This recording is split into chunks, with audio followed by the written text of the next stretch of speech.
కొంతమందికి మీరు డాక్టర్ గారి దగ్గరికి వెళ్తే గనక కొన్ని రకాల ఇబ్బందులకి లేదంటే కొన్ని రకాల వ్యాధులకి అంటే ఊపిరితిత్తుల్లో చీము లాంటిది కానీ, గాలి లాంటిది కానీ, నీరు లాంటిది కానీ చేరినా కానీ లేదంటే ఊపిరితిత్తులు అప్పుడప్పుడు ముడుచుకుపోతాయి. లోపల ఏమైనా తెమడ గడ్డలు లాంటివి ఇరుక్కుపోవటం వల్ల.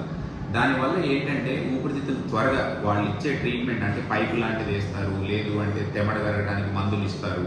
అవి ఇచ్చినా కానీ ఆ ట్రీట్మెంట్తో పాటు మీరు దీన్ని ఇన్సెంటివ్ స్పైరోమెట్రీ అంటారనమాట. డాక్టర్ గారు మీరు ఇది వాడండి అని చెప్పి మీకు ఇది రాసిస్తారు.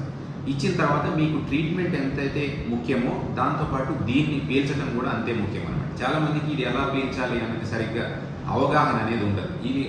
ఇది కేవలం అవగాహన కోసం మీకు ఎలా చేస్తే మీకు మంచిగా ఊపిరితిత్తులు సాగుతాయి అన్న దాన్ని చెప్పే ప్రయత్నం చేస్తాను. దీనికి 3 బాల్స్ ఉంటాయి అన్నమాట. 3 ఇక్కడ.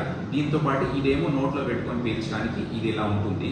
దీన్ని ఏంటంటే మంచిగా దీన్ని పళ్ళతో గుర్తుపట్టి పెదాలు మూసేసి మంచిగా లోపలికి పీల్చాలి. లోపలికి పీల్చే దీన్ని ఇలా నిటారుగా నిలబెట్టినప్పుడు లోపలికి పీల్చాలి, ఇలా రివర్స్ చేసినప్పుడు బయటకు ఊదాలి. సో దీన్ని ఏంటంటే ఇలా లోపలికి పీల్చాలి అన్నప్పుడు నిటారుగా కూర్చొని దీన్ని పళ్ళతో గుర్తుపట్టి పెదాలు మూసేసి లోపలికి లోతుగా పీల్చుకోవాలి. లోపల పీల్చుకుంటే ఏంటంటే ఈ బాల్స్ ఒకదాని తర్వాత ఒకటి లెగుస్తాయి అన్నమాట. లెగిసిన తర్వాత ఏంటంటే ఈ పైకి వచ్చిన తర్వాత మీరు ఎంతసేపు అయితే మీరు మీ శ్వాసని ఆపుకోగలరో అలా ఆపుకుంటే ఏంటంటే మంచిగా ఊపిరితిత్తులు సాగే అవకాశం ఉంటుంది. ఇది ఎలా అంటే ఇలా పెట్టుకొని పళ్ళతో కొరకు పట్టి పెదాలు మూసేసి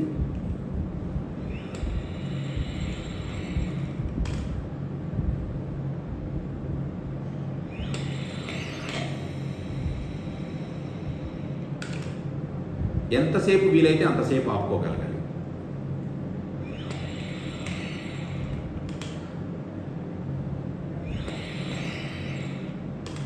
కొంతమందికి ఏంటంటే అన్నీ లేవాలి అన్నట్లు ఏముండదు. కొంతమంది ఏంటంటే కొన్నిసార్లు మొదట్లో పీలిస్తే ఏంటంటే ఆ నొప్పి వల్ల వాటి వల్ల మీకు ఈ మొదటి బాల్ అన్నది కూడా సగమే లేవచ్చు. అరే మాకు లేవట్లేదు పీలిస్తే అన్నట్లు ఏమీ నిరుత్సాహపడొద్దు. మీరు చేస్తూ చేస్తూ చేస్తూ ఉంటే ఏంటంటే మంచిగా అవి పైకి లెగుస్తాయి, ఊపిరితిత్తులు అనేవి బాగా సాగుతాయి. మీరు ఇచ్చే ట్రీట్మెంట్కి ఇంకా వేగంగా స్పందించే అవకాశం ఉంటుంది అన్నమాట. ఇలా పెట్టి లోపలికి పీల్చిన తర్వాత మళ్ళీ దీన్ని ఇలా రివర్స్ చేసి మంచిగా ఇలా పెట్టుకొని ఇందాకేమో లోపలికి అని పీల్చారు, ఇప్పుడు ఇలా రివర్స్ చేసిన తర్వాత ఏంటంటే దీన్ని బయటికి ఊదాలన్నమాట. అంటే ఇలా పెట్టుకొని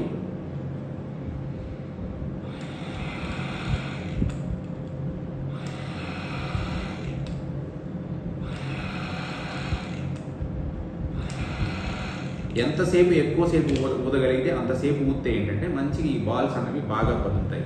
ఎలా చేయాలంటే ఇది ఎన్నిసార్లు చేయాలన్నది కూడా అడుగుతూ ఉంటారు.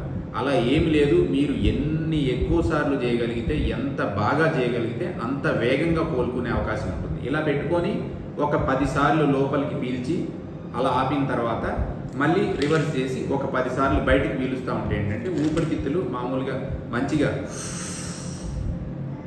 సాగే అవకాశం ఉంటుంది. మళ్ళీ బయటకు వదిలినప్పుడు